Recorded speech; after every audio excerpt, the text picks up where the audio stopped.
What's up, everybody? It is Simon, and we are back here for day 3 of how to make the world's best and easiest sourdough bread starter. Let's jump right in. Hey, everybody. So, here's what's going on. First things first, let's take a look at our sourdough starter from yesterday. So this has been sitting overnight now. It's been about 24 hours since I mixed day 2. And this is what we have left. I want to show you a few images as well as a quick video I took. Sorry for the horrible transition here. I had to cut myself off from rambling. What I really want you to see is how active our starter is beginning to get, even after just 2 days. You'll really see it in this video, how the air pockets are starting to form in there, and that's from the carbon dioxide getting released. In these next couple images, I want you to see that crust that's starting to form on top of the starter. Don't worry about it, nothing to be concerned about, just mix it on in.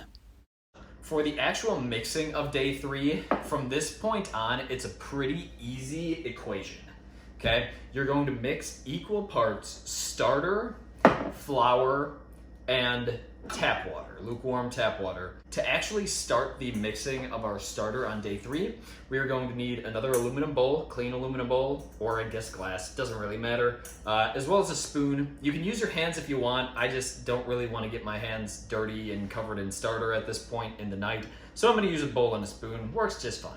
So the first thing you are going to do is add your water into your bowl. Okay, so we have a bowl with 100 grams of water in it now. So 100 grams, it actually works pretty well. It's kind of neat. 100 grams of tap water in our bowl at this point. And the next thing we're going to do is take our scale here, and we are going to just give our starter a little mix, okay? And that's really just to get everything combined together again. Get those crustier parts mixed in, get any liquid mixed in, and you'll find that the dough is actually going to break down pretty well, okay? And by dough, I mean starter. I'm gonna do that all the time, by the way, okay? And then at this point, if you recall, if you've been counting, we have 200 grams of starter at this point. We only want 100, because remember, equal parts water, starter, and flour. So we have 100 grams of water. We want 100 grams of starter.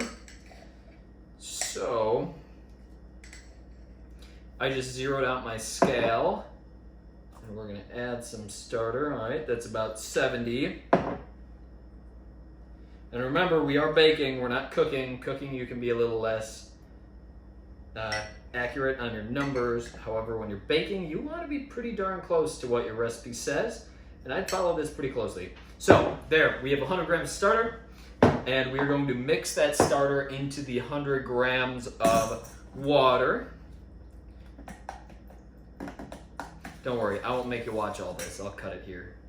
At this point, I have the starter mixed into the water. There is a little bit of chunky starter left. You're not going to be able to mix it all the way in, or you don't need to mix it all the way in. Just get it pretty good. Okay? And lastly, we are going to dump our 100 grams of whole wheat flour right on into that bowl. Okay? And then just mix it up. Again, I won't make you watch the mixing. I will cut it off here until I'm done. All right, so we have our starter all mixed up, and I am actually gonna show you what this looks like, okay? And so I'm gonna cut it here and show you a couple videos, images, close up of what this looks like. All right, so hang out, here we go. There isn't a ton to see here, but I really wanted to point out the mixture that I have here. You'll see that it's a little liquidy yet, but it does seem pretty firm, it stays together well, and it's mixed thoroughly. All right, now that you have kind of seen what this looks like up close, there's one more thing that I do want to point out, and that is our gluten formation. And you'll see this is starting to get to the point where it's actually stretching out a little bit. And so that thread-like material that's forming between the two chunks of starter as it's kind of, what's the term, kind of waterfalls down, that's the gluten forming. So those long strands, it's the gluten starting to pull and keep that dough nice and tight, the starter nice and tight. All right, then really the last step that we have here is just putting our starter into another glass. So I'll do that quick. We'll do a little film magic and we'll get this glass covered up.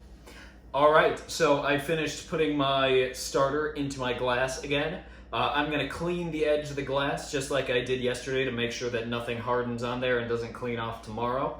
And then we are going to wet our rag and cover it on up. And we are gonna let it sit again overnight, and that's really all there is to it. I'm not gonna cover it quite yet though, because I am gonna take a couple pictures of this so you can kind of see what we're looking at tonight, and we can compare to tomorrow. Hey everybody, so this is just a quick video showing you what our starter looks like after day 3. Hopefully yours looks like this. That's all I've got for you tonight. Hopefully this was a nice and quick one. I'm getting a little better at these transitions, so we're gonna try to have a few less reckless transitions in these videos from now on. But I hope you enjoyed it. Make sure you tune in tomorrow. Like, subscribe, comment on here. If you really want to help support me, you can go ahead and share this on your Facebook page or however you'd like at this point, Instagram, TikTok, whatever you use. It's a big ask, I know, but if you don't mind, I really would appreciate it just to kind of get the word out about this channel a little bit. All right, you all have a good night. I will see you tomorrow. Take care. Bye. Hey everybody, so upon cleaning up, I realized I never explained what to do with this. This is the leftover starter that we didn't use in our newest day's mixture. What you're gonna wanna do with this is for now, just throw it away. I know it seems like a huge waste, and it kinda is, but later, once we have an active starter and we're mixing more and more for bread, you will be able to use this in other things. And if you think about it, do you really wanna have like 10 pounds of starter sitting around your house by the end of this mixture? No, you don't. So take my word for it, just toss it for now, and you'll see why when we get to the end of this starter in a few days. All right, have a good night. Bye.